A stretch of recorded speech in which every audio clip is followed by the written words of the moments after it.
Hello, hello, and welcome to Talking to Food Safety Professionals. My name is Dr. Jenny Lynn James. I'm a food scientist with over 25 years' experience in the food industry. Now, with me today is Felix Amiri. Welcome, Felix. Thank you. I appreciate the opportunity to share with you and the audience some of the things that are on your mind and my mind and everyone's mind. So, Felix has over 30 years' experience in the food industry. He's worked pet food, food service, also in food safety systems development and auditing.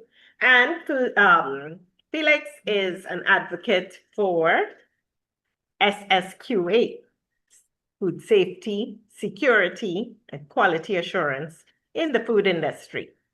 So, Felix, can you tell the audience how you got started in food safety and quality? It's a great question because I started differently than most fresh professionals Mhm. would say they had the opportunity to start. In that sense, I count myself fortunate that I was working for an organization right off after university, Okay. appointed as the chief executive officer for the food division of an organization that was already producing pharmaceuticals and cosmetics. And the Okay. food division was new, Yes. was a new initiative, and I was appointed to take that on and pioneer that division for that company. So it was everything, baptism by fire. Yes. Uh, I was my own HR at the start. I was my own line assessor of products, compounder, and all of the thing packaging and equipment purchasing, everything. So not very many people, I would say, had that Yes, would yes. say So they have straight had out that of kind of school, you opportunity. had to actually develop a whole food department. A food division, yes, for a Yes. company.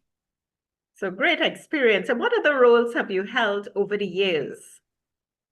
I have gone through, apart from that pioneering role that I played for that food division for that company, I moved, changed countries, moved back to Canada where I studied. Yes. And because that pioneering experience was in Nigeria when I went back to Nigeria after my studies. Okay.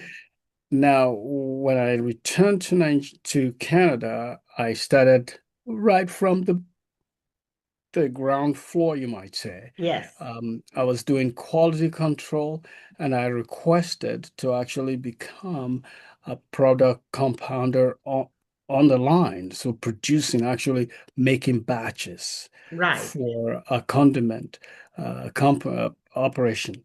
And so I was making batches of products of different condiments, ice cream toppings, salad dressings, and anything that the company was producing for various restaurant chains. So Yes. that's the thing. Then I went scaled right up and requested to took the initiative to find a pet food. Uh, Oh, so pet food. Yes. it was a change in job, went into pet food pro manufacturing. I was responsible for quality assurance. So you might say the roles I've held were right from the ground floor to corporate management of supply chain into Okay. a fast food chain. That's the food service that you mentioned. I was responsible for the quality assurance of incoming materials for that chain.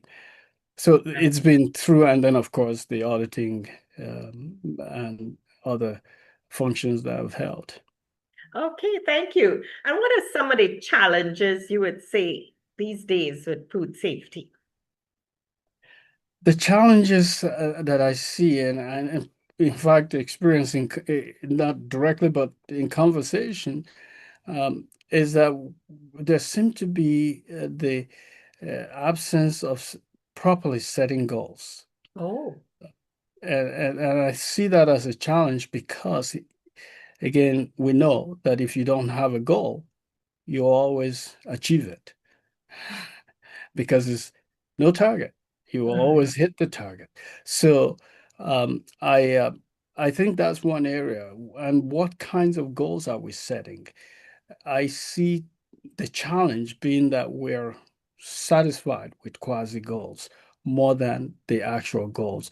And I'll take an example, allergen control. Yes, Um, we all desire the same thing about controlling allergen yes, effectively. But that word that I use, if you catch it, we set our goals on our desire as opposed to what is desirable. So my desire to control allergen may be for the desire that I don't want allergen to cause me issues in terms of my profitability and my reputation and my brand. So that could be a goal. It's a good yes, goal, but is that the desirable goal? Because the desirable goal that takes us away from that quasi goal is the fact that somebody is going to suffer. right. And the desirable now extends beyond my scope of my business, my interest, my brand, and all of those things to the interest of that individual who's going to suffer the consequence of my failure to achieve allergen control because I've set the wrong goal. If I set the goal to be desirable, then I will extend my activities and actions towards that. And so that to me is a better goal. And there are many situations where we have given the training and we celebrate. We completed allergen training. We've set up the storage system and we celebrate that we've achieved. Meanwhile, the consumer of the products is not in the picture at all, which is achieving quasi goals, but not the real goal. Right, right. Anyway, those are Because some many examples.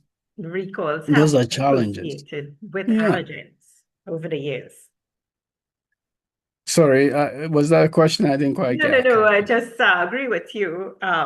Many food recalls have been associated with allergens and continue. It continues to be a problem.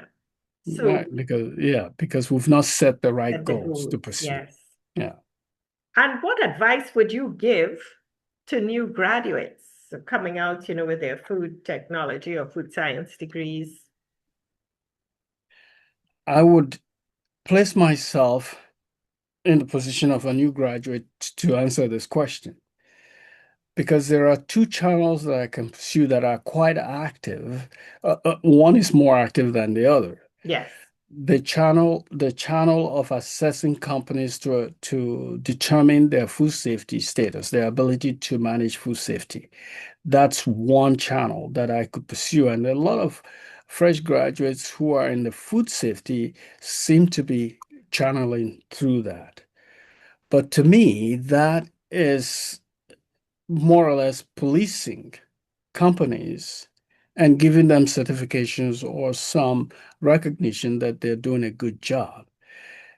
To me, that is not what I will pursue. I would rather, as a fresh graduate, be looking at being a problem solver, oh, um, a problem food solving. safety problem solver. So I Yes, will not be looking for positions like auditor and scheme auditing and certification auditor or third-party auditing. I will not be looking for, uh, you know, path that takes me to that.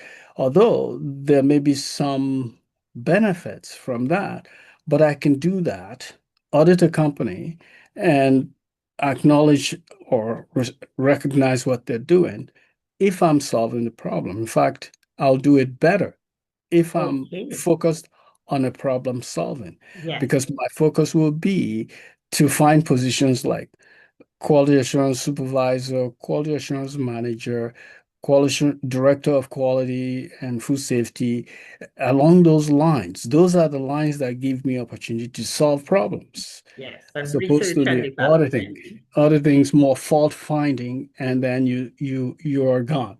You find the fault, you tell them to fix it, and you're gone. But if you are the quality manager, you want to solve the problems, right? If you're the director of quality or food safety, you want to solve the problem. So I would say of the two paths, I would suggest to fresh graduates pursue the path of problem solving. There are many positions you can hold. along those paths. Yes, yes, definitely. Well, that's all we have time for today. Thank you so much, Felix, for your words of wisdom, especially for the young graduates. They have to learn about root cause analysis, problem Exactly. solving, And because internal auditing, so you're not missing out on the auditing aspect of this. yes, yes, Yeah. that would be the path to success for everyone.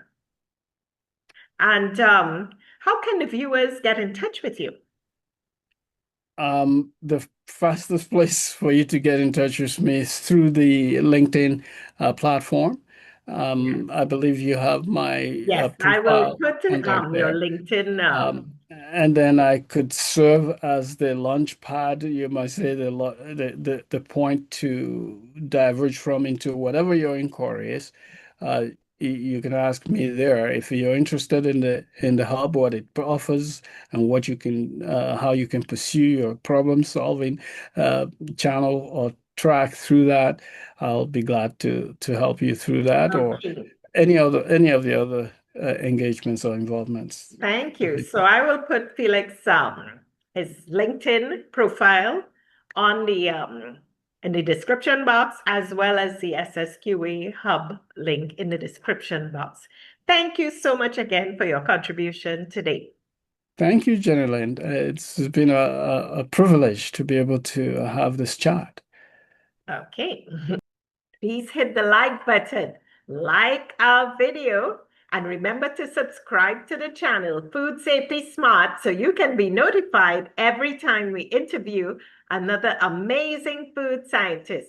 Hit the subscribe button. Thank you.